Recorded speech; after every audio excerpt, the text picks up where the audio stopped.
Bueno, vamos a continuar con lo que es esta materia de mecánica del medio continuo. Vamos a continuar con lo que es la teoría de formaciones, que es el capítulo 4. En este capítulo vamos a ver lo concerniente a lo que es rosetas de deformación y una parte muy pequeña que son dilatación volumétrica, ¿no? ¿Para qué sirven las rosetas de deformación? Pues sirven para determinar los esfuerzos cuando nosotros no tenemos idea de cuál es la distribución de deformaciones en un elemento, ¿verdad? Entonces, subtemas, vamos a ver lo que son las galgas extensiométricas. ¿Qué son las galgas? En inglés pues se llaman los famosos strain, ahí se ve, strain gauges, ¿verdad? Eh, la roseta de formación se forman con lo que son las galgas extensiométricas, que son los strain gauges. Y vamos a ver ciertos tipos de rosetas que se usan actualmente, pues sí, se usan para no tener que hacer los cálculos, ¿no? Entonces, bueno, son los tipos de rosetas más comunes, los más comerciales, ¿no? Y vamos a ver lo que es el concepto de dilatación volumétrica y vamos a ver una cierta cantidad de ejemplos, ¿no? Nomás van dos ejemplos nada más, dos ejemplos muy sencillos que vamos a poner aquí. ¿Qué es una galga extensiométrica? Una galga extensiométrica es un extensómetro, un sensor que mide la deformación, es un sensor eléctrico. El esfuerzo que deforma la galga producirá una variación de resistencia eléctrica. Como digo, es una resistencia eléctrica y la ventaja es de aquí que no necesitamos medir lo que es la longitud. Sí, aquí nomás con tener un punto nosotros vamos a medir lo que es la deformación unitaria. O sea, vamos a tomar la deformación en un punto. Se considera que la longitud L pues es muy pequeña, ¿no? Entonces por eso vamos a considerar que esta deformación es deformación unitaria. ¿Verdad? Que habíamos visto ya el concepto de deformación unitaria anteriormente, ¿no? La galga extensiométrica hace una lectura directa de las formaciones longitudinales en cierto punto del material que está, sea así, lo que estoy diciendo, se utiliza un punto, estamos considerando que este es un punto del material y que, bueno, que no tiene longitud, bueno, es que es un punto infinitesimal, ¿no? Entonces, por eso decimos que es una deformación puntual y es una deformación unitaria, ¿no? La unidad que se representa es epsilon. Había visto anteriormente que la unidad es epsilon, ¿no? Epsilon X, epsilon Y, epsilon Z. Y bueno, esa dimensional, pues tenemos que era milímetro sobre milímetro, centímetro sobre centímetro, pulgada sobre pulgada, etcétera, etcétera, ¿no? Entonces, especial cambio en longitud entre la longitud inicial, como decía, longitud final menos longitud inicial, pero finalmente vamos a considerar que es una deformación unitaria, ¿no? Tipo de roseta de formación es, vamos a necesitar al menos tres galgas extensiométricas para determinar el estado de formaciones, ¿no? Entonces, cuando no conocemos el estado de formación, necesitamos al menos tres galgas extensiométricas o tres strain gauges, ¿no? La más utilizada es la roseta delta y la roseta rectangular. La delta, pues, es la que tenemos ahorita, vamos a enseñar más adelante. Y la rectangular, pues, mide a 45 grados, ¿no? Ahorita les muestro un dibujo de cada uno. Se utilizan, la conversión es utilizar las primeras letras del abecedario. Pues vamos a obtener que epsilon A, epsilon B, epsilon C, ¿no? Y así sucesivamente, epsilon D, ¿no? Con la A minúscula, la B minúscula, etcétera, ¿no? Bueno, cuando se conocen las direcciones principales, usa roseta perpendicular. Cuando, pues, cuando nada más, en este caso, nada más vamos a tener dos rosetas, nada más, pero necesitamos saber la dirección de los esfuerzos principales. Por eso es muy útil conocer los esfuerzos principales, ¿no? Bueno, se recomienda alinearlas en este caso para la roseta perpendicular en las direcciones principales. Ahorita van a ver por qué, porque nada más vamos a tener dos rosetas nada más en lugar de tres nada más. Bueno, ahorita vamos a un ejemplo. Aquí la roseta perpendicular, vamos a tener dos rosetas nada más, ¿verdad? Y entonces vamos a tener dos variables. Para la roseta rectangular, pues tenemos tres, y aquí no conocemos nada de la deformación, entonces por lo menos necesitamos tres. Y estas son las ecuaciones. Vamos a ver más adelante, les voy a pasar las ecuaciones para que la escriban. ¿Ok? La roseta delta es, si tenemos un ángulo aquí de 0 grados, de 60 y de 120, ¿no? Aunque aquí tiene forma triangular, el primer ángulo sería el ángulo teta igual a 0, el segundo ángulo sería teta igual a 60 grados y el tercer ángulo sería un ángulo de teta igual a 120 grados. ¿Ok? Entonces, con estos datos, nosotros vamos a tener epsilon A, epsilon B y epsilon C y despejamos y ya tenemos epsilon A, epsilon B, epsilon C, obtenemos lo que es la deformación X, deformación en y gamma XY, ¿no? Ahorita vamos a hacer un ejemplo para que vean cómo se obtienen estos valores a partir de cuando no conocemos ningún valor, ¿no? Bueno, ¿Cómo se determinan las fórmulas? Es lo que le quiero decir. Simplemente utilizamos lo que es la ecuación de transformación. Esta ecuación ya la habíamos visto anteriormente. ¿Ok? Entonces, simplemente lo que vamos a hacer en el caso de la roseta de delta, por ejemplo, vamos a tener teta igual a 0, teta igual a 60 grados y teta igual a 120 grados. Vamos a tener tres ecuaciones con tres incógnitas y las despejamos, ¿no? En el caso de la roseta rectangular, vamos a tener teta igual a 0, teta igual a 45 grados y teta igual a 90 grados. Tenemos tres ecuaciones con tres incógnitas y las despejamos, ¿no? Bueno, en este caso le represento lo que es el caso de la roseta perpendicular, que son nada más dos ecuaciones, ¿verdad? Vamos a obrar aquí. Tenemos para el caso de teta igual a 0, ¿verdad? Que es el caso del el epsilon a.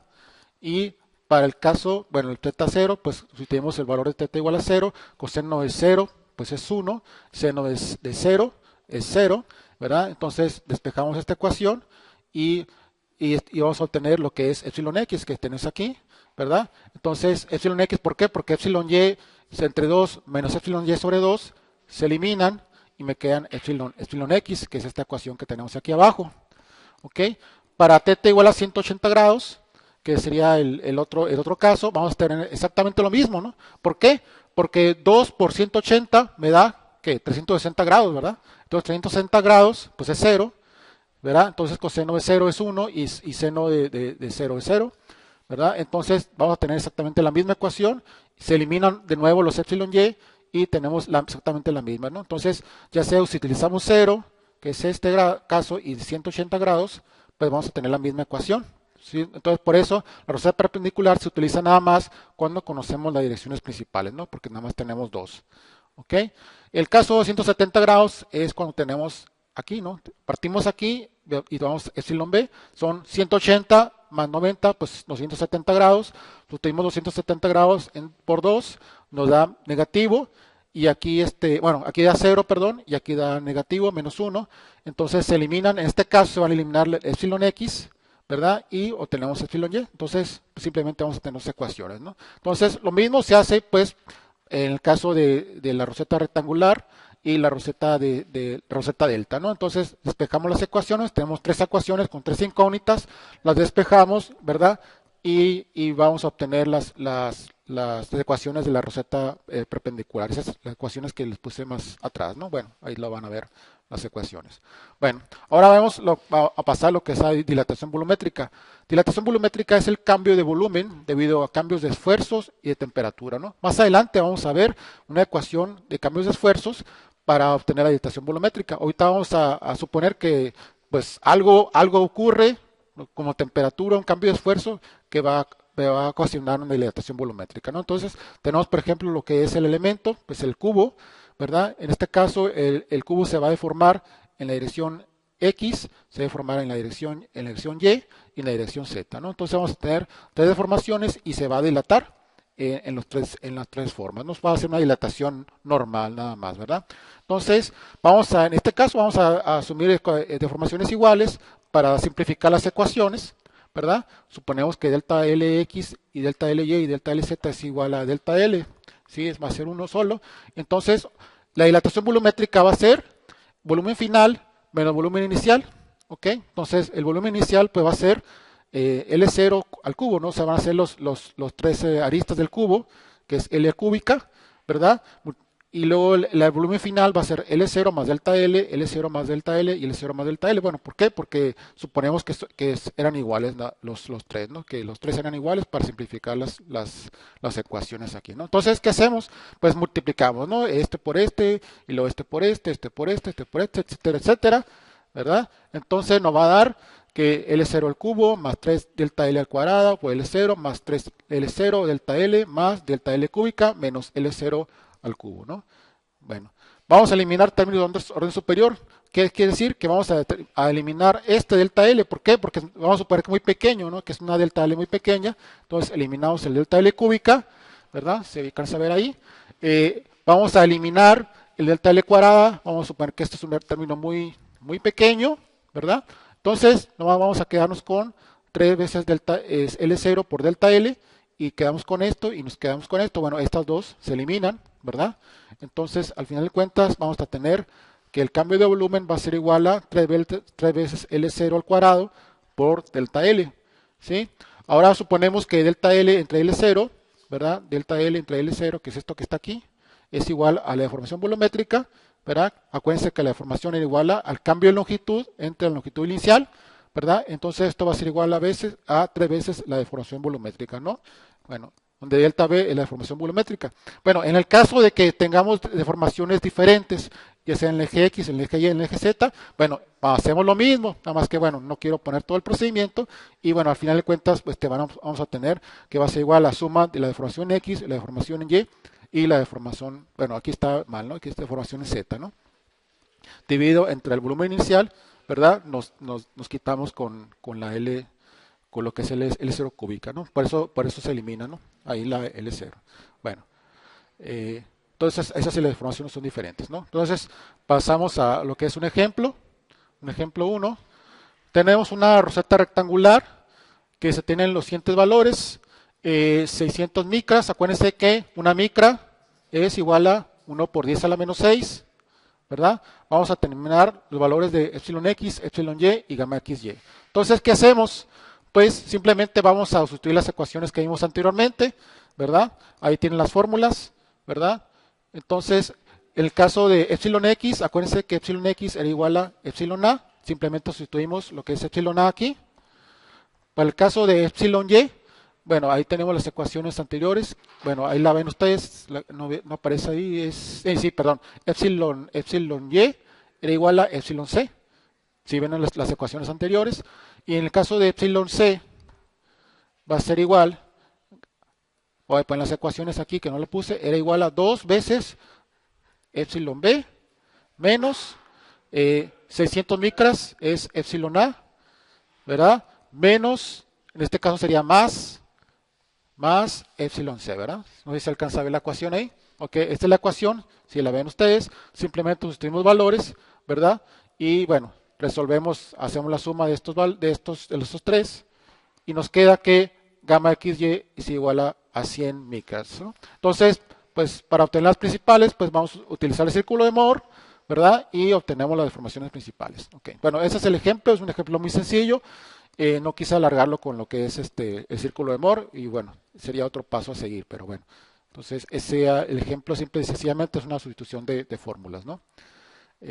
Bueno, el ejemplo 2, vamos a ver un ejemplo sencillo de dilatación volumétrica, es muy sencillo. Es un cubo de 10 centímetros de lado, tiene una deformación volumétrica de, vamos a suponer que en este caso delta X es igual a delta Y y es igual a delta Z, son las mismas, que va a ser 600 micras con un cambio de temperatura. Bueno, vamos a suponer que hay un cambio de temperatura, el cubo se dilata y vamos a determinar el volumen final de este cubo. Entonces, le ponemos la solución. El volumen inicial es igual ¿qué? Pues muy fácil, ¿no? 10 por 10 por 10. En este caso vamos a utilizar centímetros cúbicos. No hay problema si utilizamos centímetros, si utilizamos milímetros, si utilizamos pulgadas. Al final de cuentas, ¿qué? Tenemos que continuar con las mismas unidades, ¿ok? Entonces, delta B entre B0, acuérdense que era igual a 3 veces epsilon B, que es la deformación volumétrica, que son 600 micras. Sustituimos 3 por 6, 18, nos da 1800 micras. Aquí delta B entre B0 es igual a 1800 micras, ¿no? Bueno, aquí faltó ese paso. Y una micra es igual a 1 por 10 a la menos 6. 1 por 10 a la menos 6. Entonces, ¿qué hacemos? Delta B es igual a 1800 micras por B0. En este caso, B0 es igual a 1000 centímetros cúbicos, ¿verdad? Entonces vamos a obtener 1.8 centímetros cúbicos, ¿no? Ahí me salté de cierto paso para obtener delta B. ¿Por qué centímetros cúbicos? Bueno, ya tenemos que delta B tiene que tener unidades, ¿no? Bueno, entonces el volumen final va a ser igual a el volumen inicial que tenemos de 1000 centímetros cúbicos más delta B es 1.8 centímetros cúbicos, ¿verdad? Entonces el volumen final va a ser 1001.8 centímetros cúbicos, ¿sí? Entonces este volumen de este cubo, al aumentar 600 micras, más o menos aumentan cerca de 2 centímetros cúbicos de volumen, ¿no? Entonces vemos que cualquier cambio de volumen aquí se incrementa al cubo acá, ¿no? Entonces sí es apreciable, ¿no? Bueno, entonces parece ser que, bueno, aquí está el resultado, 1001 centímetros cúbicos, ¿no? Bueno, entonces vimos lo que es, en este capítulo, lo que es la dilatación volumétrica y la roseta de deformación. Entonces, bueno, más adelante podemos ver un ejemplo completo con rosetas de deformación y podemos obtener lo que son los esfuerzos principales. En el capítulo 5, pues vamos a utilizar otra vez la roseta de deformación para obtener lo que son los esfuerzos principales y utilizamos la ley de Hooke y podemos obtener ahora ya no más las deformaciones, sino los esfuerzos principales, ¿no? Entonces eso lo vamos a ver en el siguiente capítulo.